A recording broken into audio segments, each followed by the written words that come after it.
benar-benar sangat berbahaya. Waktu subuh lebih kejam dari sekawanan perampok bersenjata api. Waktu subuh lebih menyengsarakan dari derita kemiskinan. Waktu subuh lebih berbahaya dari kobaran api yang disiram bensin.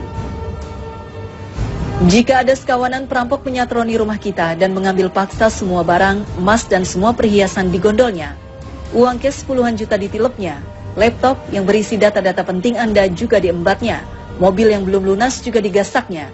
Bagaimana rasa pedih hati kita menerima kenyataan ini?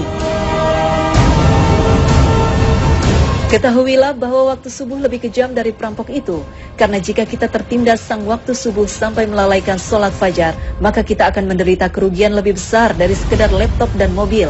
Kita kehilangan dunia dan segala isinya. Rasulullah SAW bersabda, 2 rakaat fajar lebih baik dari dunia dan segala isinya. Hadis riwayat Muslim. Waktu subuh juga lebih menyengsarakan dari sekedar kemiskinan dunia, karena bagi orang-orang yang tergilas waktu subuh hingga mengabaikan sholat subuh berjamaah di masjid, maka hakikatnya merekalah orang-orang miskin sejati yang hanya mendapatkan upah 1/150 atau 0,7% saja pahala sholatnya.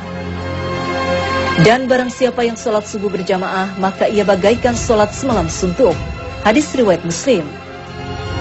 Kita bisa bayangkan sholat semalam suntuk berarti sholat yang dikerjakan mulai dari tenggelamnya matahari sampai terbit fajar. Benar-benar fantastis, sama dengan sholat selama 10 jam atau kurang lebih 150 kali sholat. Betapa agung keutamaan sholat subuh berjamaah ini. Betapa malangnya orang yang tergilas waktu subuh, orang-orang yang mengabaikan sholat subuh berjamaah di masjid. Waktu subuh juga lebih berbahaya dari kobaran api yang disiram bensin. Mengapa demikian? Tahukah kita bahwa Nabi menyetarakan dengan orang munafik bagi yang tidak mampu melaksanakan sholat subuh berjamaah? Sesungguhnya tiada yang dirasa berat oleh seorang munafik kecuali melaksanakan sholat isya dan sholat subuh. Sekiranya mereka tahu akan keagungan pahalanya, niscaya mereka bakal mendatanginya ke masjid, sholat berjamaah, sekalipun harus berjalan merangkak-rangkak. Hadis riwayat Bukhari Muslim. Orang yang tergerus waktu subuh hingga tak mampu mendatangi masjid untuk sholat berjamaah adalah orang yang dalam keadaan bahaya karena disetarakan dengan orang munafik. Padahal ancaman bagi orang munafik adalah neraka jahanam. Sesungguhnya Allah akan mengumpulkan orang-orang munafik dan orang-orang kafir di dalam jahanam. Quran Surat An-Nisa 140.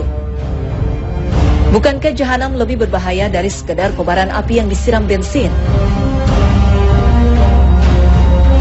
Nah, agar tidak merasakan tindasan waktu subuh yang lebih kejam dari perampokan, agar tidak terkena gilasan waktu subuh yang lebih menyengsarakan dari derita kemiskinan, dan agar tidak tertelan gerusan waktu subuh yang lebih berbahaya dari kobaran api, maka Allah berfirman, katakanlah, aku berlindung kepada Tuhan yang menguasai waktu subuh.